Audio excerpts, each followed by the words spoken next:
Welcome to Indiana Basketball Weekly on the Grueling Truth Sports Network. I'm your co-host for Indiana Basketball Weekly, Mike Goodpaster. And right now I'd like to welcome in my two co-hosts. First up, 1981 national champion, Steve Risley. How you doing, Steve? I'm doing great. Yeah, good day. Finally, the end of the week. I can stop talking after this show, I hope. Well, we got a show tomorrow night after the NCAA semifinals, too. Oh, God, we do. That's right. We got. And I Tony also... Hunter. Are we getting Tony Hunter back on? I don't know. I don't know. We get somebody on. But also, I forgot my train of thought now because I'm not used to you saying you don't want to talk. We have a legend.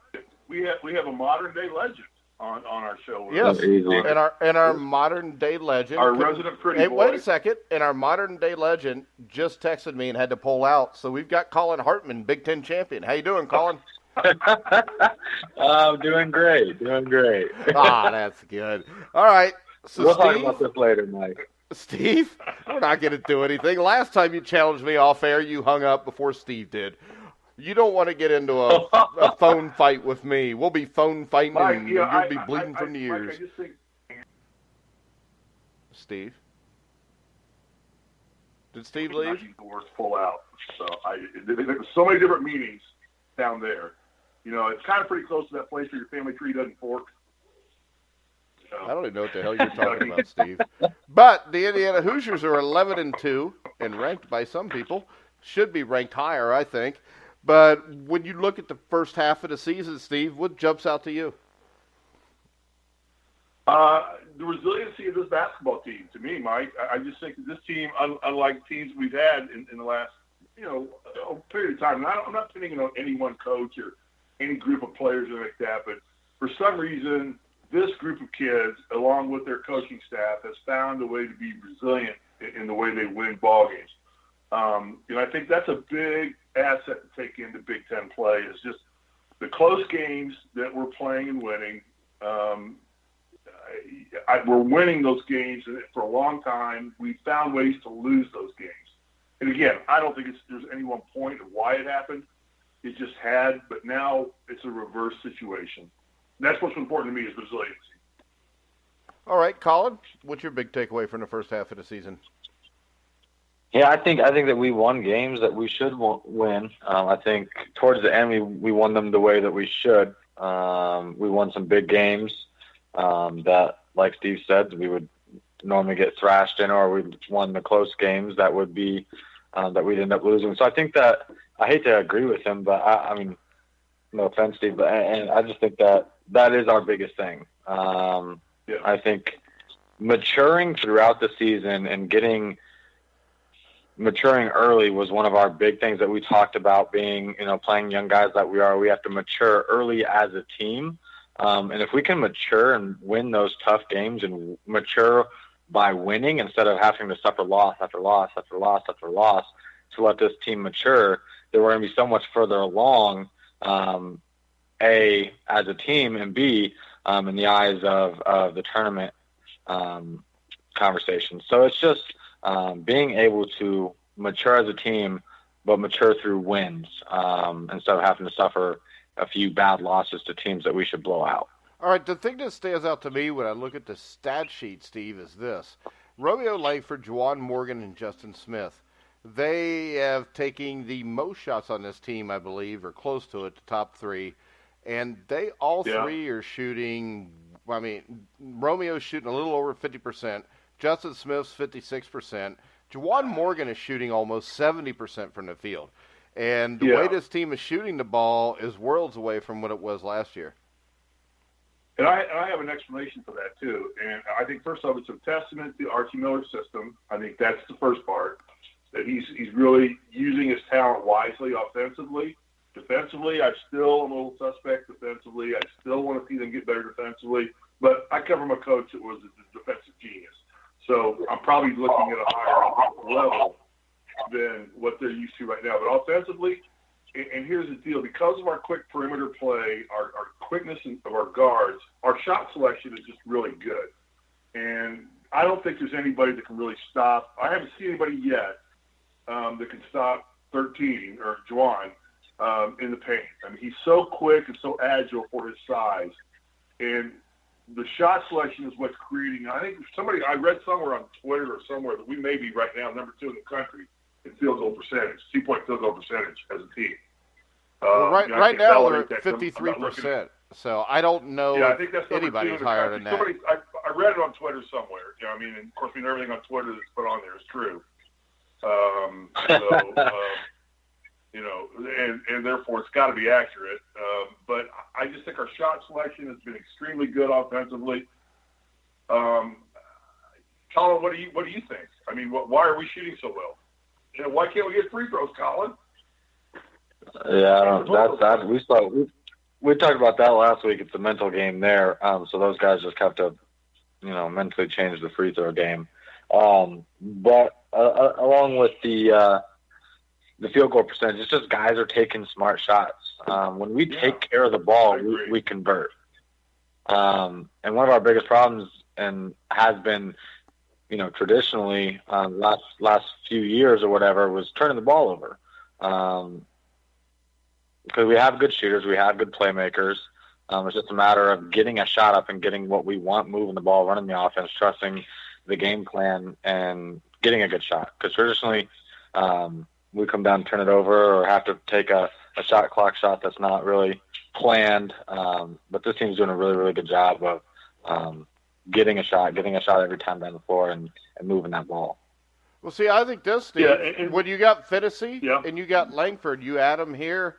Number one, they're both good shooters, but also with two good perimeter shooters, that makes it a lot easier on Juwan Morgan in the post. Definitely, yeah. You have to spread your defense out. When you have perimeter play like Indiana has, and that's going to be the strength of this basketball team, and that may be the savior of this basketball team if we don't get Deron Davis up to speed and get any more consistency out of Justin Smith. I mean, we need consistency out of Smith, and we need Deron up to speed. And we got to figure out what to do with Fitzner. That kid's too big to be playing point guard or playing outside as much as he is. But I think that our strength of our guard play with and I saw you guys had this gold jersey thing, Colin. I guess did you have that when you were there? Did you ever win a gold jersey? Yeah, I did a couple weeks. Believe it or not. They had this gold jersey thing, which I think is a farce. We never did anything like that. You were on the red team or the white team. The white team was the second team, and I spent most of my life on the white team, and you wanted to get on the red team. But I saw where they gave Devontae the gold jersey for the week. So that gives me great hope and think that Archie's having confidence in Devontae and going to give him the minutes he needs. But I still think Devontae is the key to running this offense. But, our guard play spreads their other team's defense out, so you can't beat us on the perimeter. We'll kill you.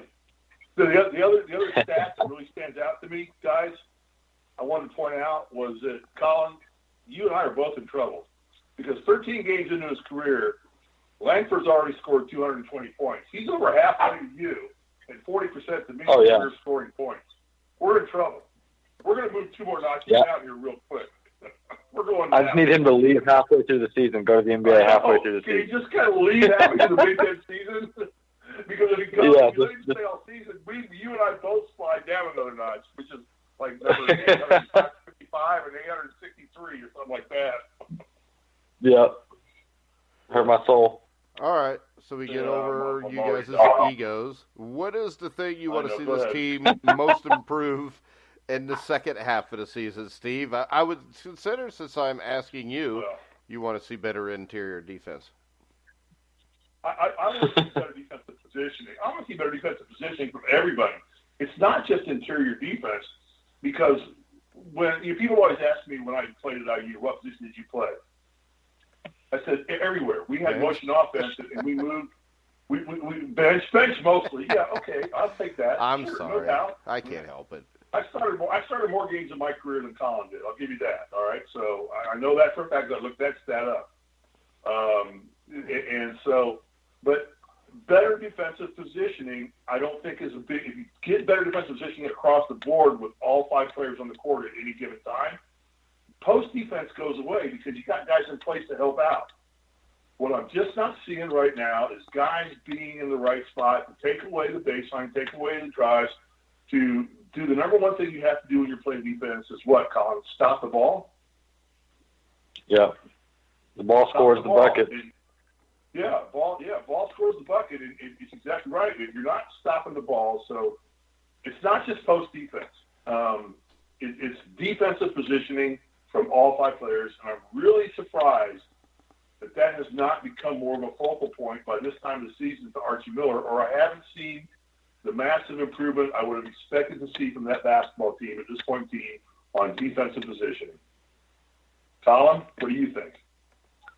I mean, I agree. I think that the defense is one thing, but I just like to see. I think this team will be just fine if we can take care of the ball and have less than 12 turnovers, home, away, whatever it is. If we can have less than 12 turnovers, get good shots, have a good ratio of assists to turnovers like we did last week, then I think we'll put ourselves in a position, just because our field goal percentage is so high, we'll put ourselves in a position to win a game. Even if our defense doesn't necessarily change, which we would all like it to, just a little bit. There's always room for them. Yeah, I mean, it is. But I think that if we take care of the ball and have the assist to turnover ratio where maybe a 2-to-1 or whatever, we'll be in great shape. We're at 209 and 189 right now, and I just did the math on turnovers. We're down to 14.5 turnovers a game, which the last games we've covered, our turnovers have been more around the 12 and 13 mark. So I think we're improving in the turnover ratio, but we're still at 14.5 turnovers a game. 189 turnovers in 13 games. I did some ciphering, me and Jethro Bodine with our sixth grade education. Collin, you will have any idea what I'm talking about, because I'm sure you've never seen the Beverly Hillbillies. You know, I usually don't have any idea what you're talking about, so I know how Collin feels right now. But, you know, I'd like to see Collin's exactly right. I'd love to see the assist to ratio, turnover ratio go up. It's 209 to 189, so we've got 20 more assists than we do turnovers. That's got to climb too in Big Ten play. And Collin, I'll ask you this question: the game changes now, doesn't it? Because we now are, and Mike comment on this too, we're getting out of this passive play, which I call it, because I think Indiana's got a very weak preseason schedule, predicated by somebody other than Archie Miller. I'm sure Archie's going to beat the schedule up here as he takes control of his basketball program. But we get into a rigorous schedule where you're not going to have any more weak games in the Big Ten. Am I right, Mike or Collin? Either one. You can still have some weak games, especially if this team's that good. And I think the Big Ten is like 7 or 8 really good teams, but you still got the Rutgers and the Illinois in there that you should take care of. So, and I don't think the schedule is that bad. I mean, you beat Butler, that'll be a tournament team. You got to win on the road at Penn State, who took down Virginia Tech on the road. Of course, you played Duke. Northwestern's a good team. Louisville's a good team. Marquette's a good team. At Arkansas, this was a lot harder than last year's schedule. Yeah, but unlike either one of you two, I have studied this Ken Pond thing, which really isn't significant. No, you have to, because it's the factor that's going to be used. And the most important thing, I just breathe like that because it's gotten hot where I'm at in the last few days, and my sinuses are really bad. So when I talk a lot, I got to breathe like a fat kid. Go ahead. Yeah. Okay. This quadrant thing has really become the denominator right now in terms of where you get seated or how you play. And in Indiana's favor, I think they have 5 wins over quadrant 1 basketball teams right now, and there's a multitude of factors. And I'm actually going to have somebody on to come in and describe and explain to us, because I'm just scratching the surface of knowing what I know about the quadrant thing and the Ken Pond rankings. And the Ken Pond rankings are based on points scored per possession, which they say is a more accurate. It's kind of like the old Dallas Cowboys used to do. Points scored per snap. Landry mastered all that computerized football stuff in his day, when computers were just, the size of half of the city block. But the quadrant system is where we got to be. So we got to be looking at quadrant teams we're playing. But Indiana is one of the few teams in the country that has wins over 5 quadrant 1 teams. So we should be sitting in good shape at this point. The problem is the quadrant system changes by each game you win or lose. So the 5 wins could all disappear if the 5 teams we beat that are at quadrant 1 right now fall apart. Now, again, I'm explaining it at a 20,000-foot level. I do have a guest I'm going to bring on who understands the system a lot better. We'll get him on here in a week or two as we get a little bit closer toward tournament time. But that's what you're going to be focusing on is, so how many teams are there left, Mike, for us to play in the Big Ten that we think are quadrant one teams? I would think Michigan, Maryland could be. Okay. I'm not sold on them. Nebraska could Ohio be. State. Ohio State Ohio is State. definitely. Michigan State, Michigan State, Iowa maybe. could be. Minnesota could Wisconsin. be. I'm not sold on them yet. Wisconsin. There's plenty here Yeah. because you get to play a lot of them twice. Yeah. And when I look at this Right now, the Big schedule, Ten's strong. Yeah. the schedule doesn't scare me as much as it did a couple weeks ago because I don't think the Big Ten's as strong as we originally thought. I think there's 7 I agree. quality teams here. But if you look at this, they're going to they're going to host Illinois. That should be a win. They go to Michigan, which is a tough game. They go to Maryland. They host Nebraska. Both of those are tough games, but they're winnable. It's not like last year where we looked at the schedule and we'd say, well, I hope maybe they could be in the game there. When you look at this, I could see them beating Illinois. I could see them beating Michigan at Michigan. I've watched Michigan their last 2 or 3 games, and they've struggled with MAC teams. Doesn't mean anything. They may just step it up when Indiana shows up. But you're at Maryland, which is a team That place will be rocking. That arena will be crazy atmosphere. But the thing is this. The thing about that crazy atmosphere was they played at Duke, they played at Arkansas, which were crazy atmospheres. It's not like it's going to be the first time they've entered that, which last year with the schedule they played, first Big Ten game like that, Collin, was the first time for a lot of those guys. Right. So when I look at it, you go to Purdue. I mean, I think Purdue was like Indiana was last year. You go to Northwestern, you host Michigan, Rutgers here. That's January. So when you look at that, that's 8 games in January. I think they should be able to go 6-2 without a problem. And 6-2 puts them 17-4. I think they're in pretty good shape. They're in good shape. They're in tournament then. Well, not then. With the wins, you can always lose every other game. With the quadrant one wins that they'll have at that point in time, they should be solidly in the tournament at that point in time. Unless they fall on their face. If they fall on their face, right. Exactly, which I don't think this team's going to do because I think this team is resilient. It's a resilient basketball team. I think they're going to win the games we expect them to win, which we can never say that about IU in the last period of time. And again, I'm not pissing on any coach or any group of players. It's just kind of the culture of that basketball program. And, Coach Miller and his team have come in and started to change that culture. Guys like Collin and Juwan have come in, Yogi, and guys have changed the culture of this basketball program. And we're starting to see the benefits of it, just at the tip of the iceberg of it right now.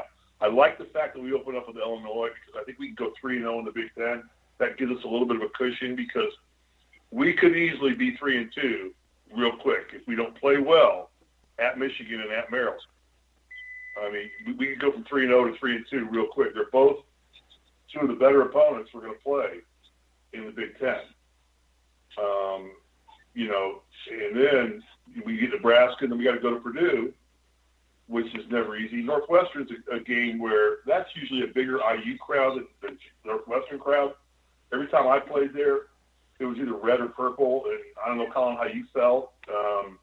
I always felt there was at least as much red because Chicago is a huge IU alumni fan base. Huge. And, it is, yeah. Yeah, and there was always at least as much red. So we always never considered that really a road game, just a game where we could get some good pizza on the plane ride home, but not can throw it off the plane. So. Chicago-style pizza is really good, by the way. I just wanted to bring that up. It is great pizza. Because I'll tell you what, the last arena team I coached, we played in Chicago in 2015, and the thing I remember most about the game, not even winning or losing, was they gave us for our bus ride home 35 pizzas, Chicago style. Yeah. Everybody got their part. I took the other 15 home with me, and my wife and kids ate on it for the next week. Yeah, I'm going to tell you what. I say this with all sincerity and truthfulness. They advertise it out here. I believe it's Allegiant Air to Los Angeles they have flights from Chicago where you can order frozen Chicago-style pizzas from Chicago, from the Chicago to LA run, and they will deliver them to you. Now, you pay a premium price for it, and I've never done it. But Allegiant Air actually, from Chicago to LA, has pizzas on the plane. They take them off the plane, and they have people deliver them right up to your house, and you cook them and eat them. It's actually Chicago-style pizza. So how we get on that tangent, I'm sure I took us there. My bad. An awesome story. Something you didn't need to know. Yeah, I know. All right. So, all right. I know. I just love to hear myself talk, guys. You all know that. What can I say? We know. I know. So, we love you, Steve. Tom, I think the good news is for us is that we all think Michigan and Michigan State are probably going to be the two dominant teams in the Big Ten, right? Would that be a fair assessment, Colin? I mean, because we know Izzo. We know Tom Izzo. He's going to have a team ready. I think this, Steve. Well, I think it's up for debate whether Indiana could be the dominant team. That's why I'm waiting to see the Indiana-Michigan game. I know. Because when I look at the rosters, I don't see a reason why Indiana can't be the best team in the Big Ten. Well, the point I was going to make is we get Michigan out of the way early in the Big Ten season. By January 25th, we have cleared Michigan. We don't have to play them again until the tournament. So, we play them at Michigan on January 6th, and then we play them at home on January 25th. So within 2 weeks, we've got to face Michigan within 2 weeks. That's 3 weeks. Apart from each other, but we get them out of the way. We don't have to deal with them anymore. So, and then from there, the schedule gets, we got Michigan State only really tough team that I think that we will, may have to say, can we beat them? Because we're playing Michigan State later in the year. Everybody else is the teams, I think Indiana, if they play like they played in the preseason, I think we can handle them all. Well, I think one huge advantage, and Collin played there last year, is not having to go to Nebraska. Nebraska comes here, and Nebraska's got a pretty good home crowd and a good team. Same thing with Wisconsin. Yeah. We don't have to go to Wisconsin this year. Yeah, so both of those are we've good. got Happy Valley out of the way, too. We've got Happy Valley out of the way, too. Yeah, but nobody cares about Penn State. That's more overcoming crowd than anything else. I never played there, Colin, but is that a pretty tough place to play in? No. Yeah, traditionally it is, honestly, because because when the last couple of times I played there, it is just it's a terrible crowd. It's not a basketball atmosphere. I'd rather have fans booing us rather than nobody be there. It's like playing an open gym. It's kind of like what we did when we played Northwestern. We played at McGraw Hall. I think they've got a new stadium there now. McGraw Hall, we actually dressed in the football locker room. Yeah, that place only seated like 4,000 or 5,000, didn't it? It was a little bigger than that, but we had to dress in the football locker room, and there was a tunnel that was probably a half a mile long from the football stadium to the basketball stadium to McGraw Hall. And the last part of it was on a dirt indoor track. So because they had an indoor track facility in McGraw Hall, it was dirt.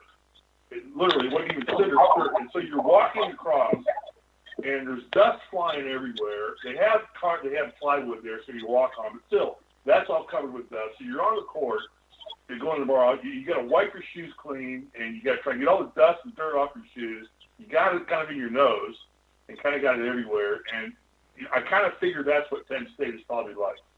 But I think Northwestern has a new facility now. Do they, Colin? Do they have a new place to play in? We don't have to walk on a dirt track, but no, I mean, it's not new. I wouldn't qualify it as new. Yeah. I think they still play at the same place, Steve. It's not very big. Yeah. They actually have we decent literally teams. dressed in the football stadium, yeah. But that was the locker room we used. So. All right. I figured if Knight was going to tear up a locker room, let him tear up the football locker room. They had a lot of time to repair it.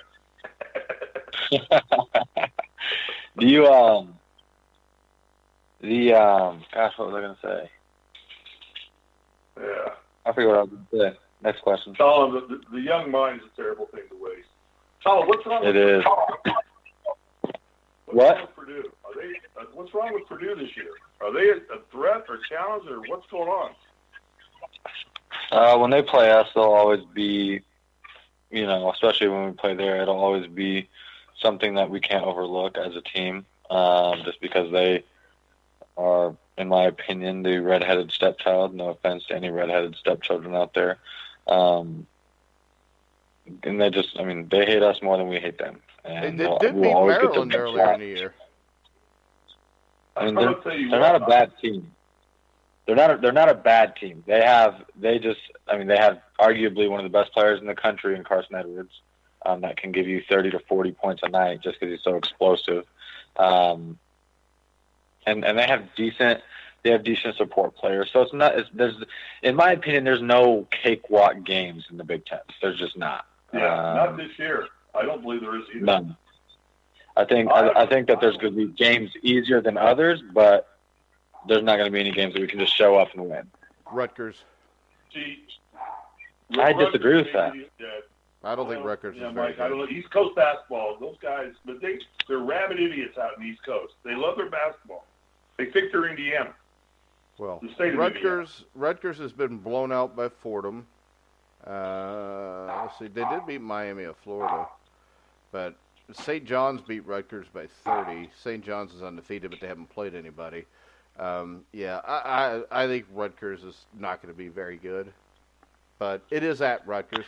I don't think when you get into conferences, though, no matter what sport it is, it's hard to get a cupcake just because everybody knows each other so well. Right. But, and you're starting to play teams 2 times and stuff like that, so it's going to be. Go ahead. No, you talk. I'm sorry. I'm talking over you. I apologize. No. I was just going to say it's not going to be. I was just reiterating what I was going to say. Like playing teams two times. Sometimes it's not going to be easy to beat a team twice, no matter where you're playing them. All right, Steve. Anything else we want to discuss? Good and bad about going to Iowa. I love going to Iowa because you always got the best steaks in the world because they have corn-fed beef out there, and there was no better place to get a steak as pregame meal than Iowa. But they're going there on February 22nd, and that's the coldest place on earth. Jeez, that's in the middle of a cornfield. It is so cold in Iowa at that time of year that you can't adapt to it. You played a game indoors, right? Awful. You played a game indoors. You played what? You played a game indoors. But you got to get indoors. So Ed Miles was right about you being a fairy in your shorts and your tank top playing basketball, huh? Oh, Jesus. Football didn't play outside in that. It's always got to get personal. Yeah. Well, no, it's just Ed Miles said it, and he's a legend. Mm-hmm. Right. He didn't beat us. He didn't beat us on picking games. And I certainly hope that Purdue's basketball team fares better than Purdue's football team. I'll tell you what, they got beat like a rented mule today. I mean, thank God. That looked like it hurt. Oh, it was 49-7 at the half.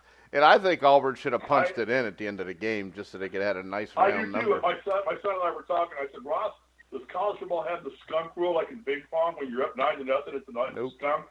And they call it the competitive edge rule. They actually brought it up. It's like they have the competitive edge rule where they're not going to review a play for a touchdown because it's insignificant. Hey, guys, just be glad that Purdue beat Indiana in the last game of the year, or that would have been Indiana. Indiana, we might have given up 100. Well, I saw somebody on Twitter say that there was the worst call of the game was the call that Purdue got to go to the Music City Bowl. That was the worst call of the game. When they said yes. Well, the other thing is this. They said yes, yeah. I mean, it may pretty much calm down any discussion of the SEC versus the Big Ten in football because, remember, that's the same Purdue team that beat Ohio State by 29 points. Yeah. But, all right, Steve, anything else? Behind that game, though. One last thing, Colin, going back to the stats, we only got 2 players averaging in double figures. Are we okay with that? We got 17-5 out of Langford. Yeah, but you got 4 guys averaging between 7 and 9. 9, right. Yeah. Okay, I'm just asked a question, Mike. Jeez. I didn't have a big statement there. I'm asking a question. Are we okay with that? We got 5 players averaging better than 8 points a game.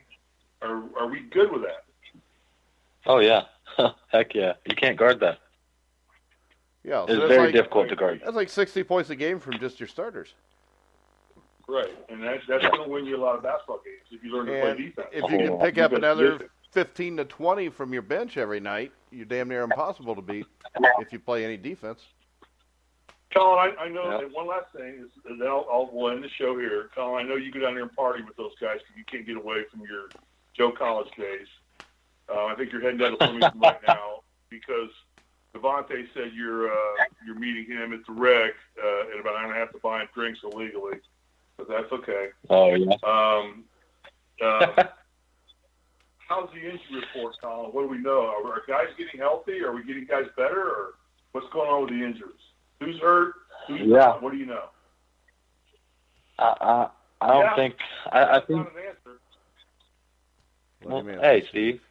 Chill out. Would you silent? Be silent. Hey, as Bob Knight used to say, Risley, shut up. You know, to be completely honest with you, he said, Risley, shut the F up. I'm sorry. I know, but I tried to clean it up for all the kids that are listening at this early hour in the East Coast or West Coast. Go ahead, Collin. I'm sorry Steve interrupted you. Oh, it's all good, guys. It's all good. Don't worry about me.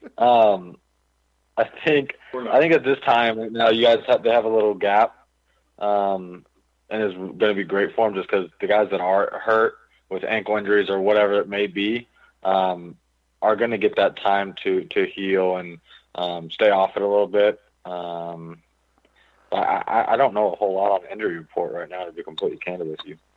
Okay. One last. I got a good question breeds another good question. Mike would say, which that's why he didn't answer the second question very often. If he's healthy, he comes back. What do you do with him, Collin? If who's healthy? You got Devontae Green wearing a gold jersey right now. What do you do with him? He's out playing. Because he hits big shots for us, and I think that. He's not playing, yeah. But you start him, or you keep Devontae in the starting lineup? I think you keep Devontae in the starting lineup.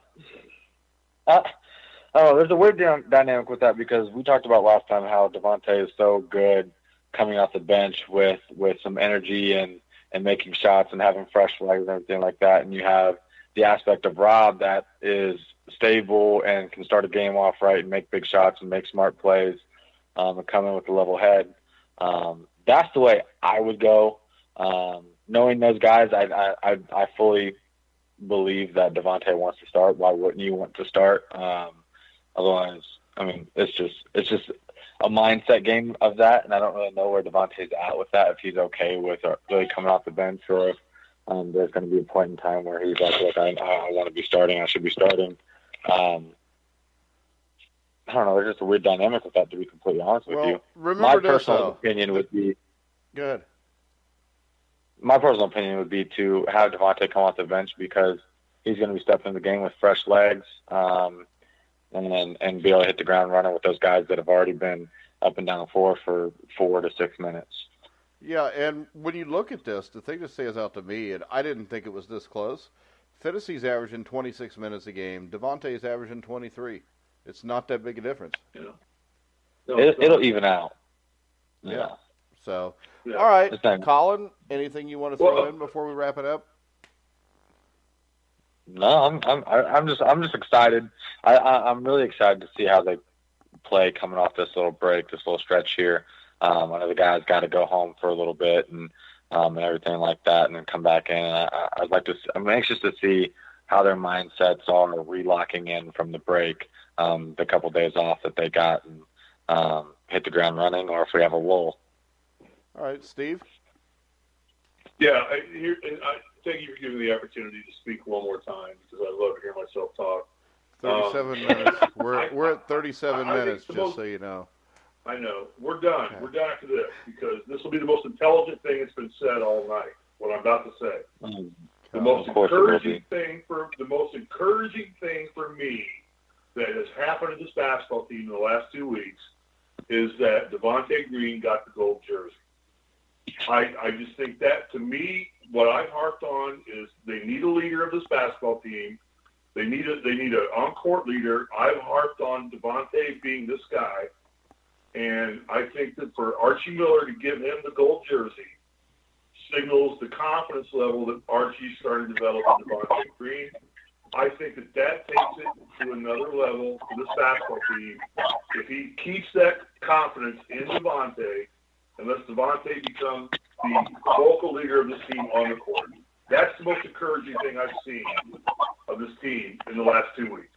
I'm done. Well, the thing is, Coach Miller doesn't choose who gets the gold jersey. It's who earns the gold jersey. No. Says that they're all stepping up and saying, who picks the gold jersey? Tim Garl? The point system picks the gold jersey. So that means that Devontae's performing in practice. It means he's playing well. He's doing everything. He's taking care of the ball, because getting turnovers and stuff like that is negative 2 points every time. So what you're really saying is Devontae Green right now is a quadrant 1 player. Yeah. Oh, yeah. He's leading practices and production. That's what that means. That's what this team needs to have for them to be successful in the Big Ten. It's Devontae Green leading this basketball team from the goal line and the point guard.